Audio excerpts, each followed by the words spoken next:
Bonjour la famille, bienvenue sur ma chaîne.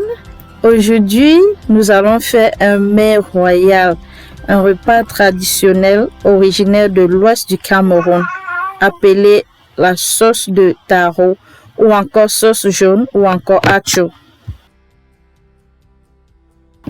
Pour cela, on aura besoin du sel gemme, un morceau de sel gemme trempé, des condiments, de la viande au choix, de l'huile de palme, de l'eau tiède.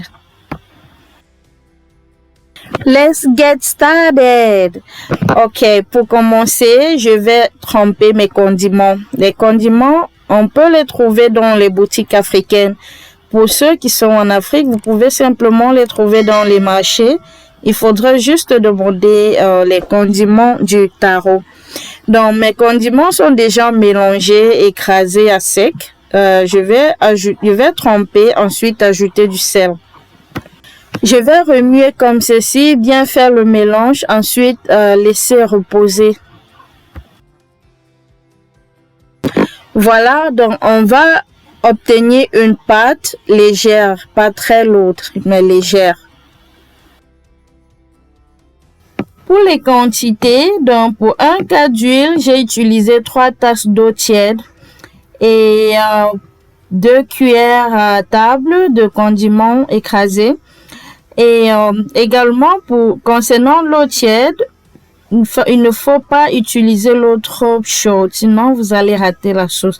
Ni trop froide, ni trop chaude. Donc, j'ai utilisé 3 tasses. Je vais verser de l'eau dans le blender. Ensuite, je vais ajouter notre sel gemme qui va permettre le mélange. C'est ça qui va permettre l'homogénéité de l'eau et de l'huile. Désolée, je n'ai pas filmé, mais actuellement, je suis en train de remuer le sel gemme. Puisque ayant laissé reposer, tout se retrouvait au fond du bol. Donc, je remue. Ensuite, je passe au tamis. Comme vous voyez. Généralement, lorsqu'on verse de l'huile dans de l'eau, l'huile reste au-dessus. Donc, le sel gemme, c'est pour permettre cette homogénéité-là. C'est pour permettre de faire le mélange de l'eau et de l'huile. Donc, à présent, je vais ajouter le quart d'huile dans le blender. Et ensuite, je vais passer au mixeur. Généralement, pour faire ce mixage, on utilise une marmite ou une bassine dans laquelle on verse de l'eau, ensuite du sel gemme et enfin de l'huile. Et on se sert d'un petit bol pour faire le mélange, c'est-à-dire on ramasse et on reverse dans la marmite, on ramasse et on reverse ainsi de suite, jusqu'à ce que le mélange soit bien fait et que ça mousse.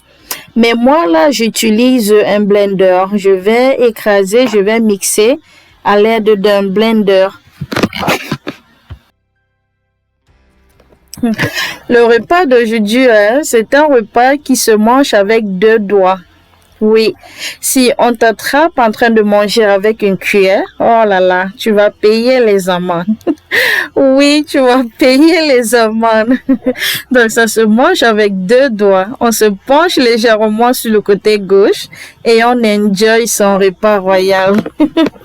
Très, très délicieux.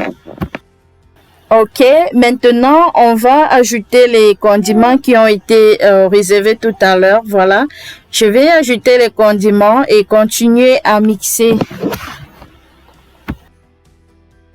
En ce qui concerne son complément, le taro, donc je vais faire une autre vidéo et montrer comment je pile mon taro sans le mortier.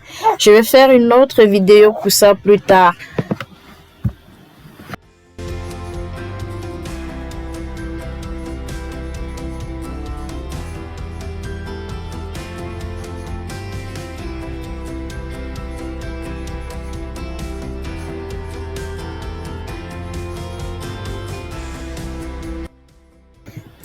Voilà, notre sauce est presque prête. Notre sauce est prête même déjà. Donc, je vais arrêter et je vais transvaser dans un bol. Voilà, vous voyez ça a bien moussé. Donc, ça veut dire que c'est déjà bon. Là, je transvase dans mon bol. Je vais prendre quelques cuillères de sauce et ajouter dans le bol de condiments. Ensuite, dans ce bol de condiments-là, je vais ajouter également du cube. Je vais faire le mélange. Ensuite, verser dans le grand bol.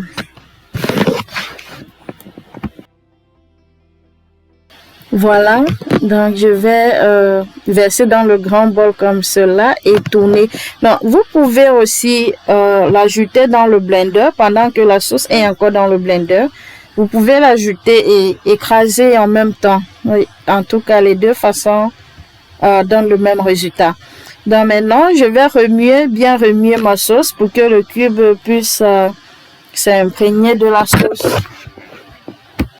Voilà, maintenant je vais essayer de goûter ma sauce pour voir si le cube est assez. Et là, je pense que c'est bon. Donc, ma sauce est prête à être dégustée.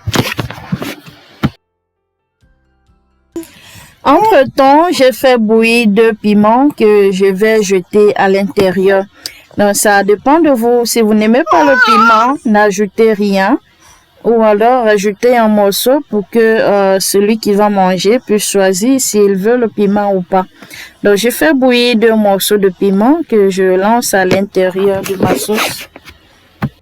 Voilà mon taro déjà bien pilé. Je vais mettre autour la viande. Ensuite, je vais à l'intérieur verser ma sauce. Oui, c'est comme ça que ça se mange généralement, et à côté on y ajoute des légumes. Bon, pour cette fois je n'ai pas fait des légumes. Oui, je voulais juste montrer comment faire la sauce de taro. Voilà ma sauce jaune. Elle est jaune comme j'aime bien, épaisse et le goût est inexplicable. Vous allez adorer. Très délicieux. Ok, merci d'avoir suivi jusqu'ici. Si vous êtes nouveau, cliquez la cloche de notification, abonnez-vous pour être informé pour de nouvelles recettes. Aussi, n'oubliez pas liker la vidéo, partager si vous aimez. Ok, on se dit ciao, ciao, à la prochaine pour d'autres recettes. Bye bye.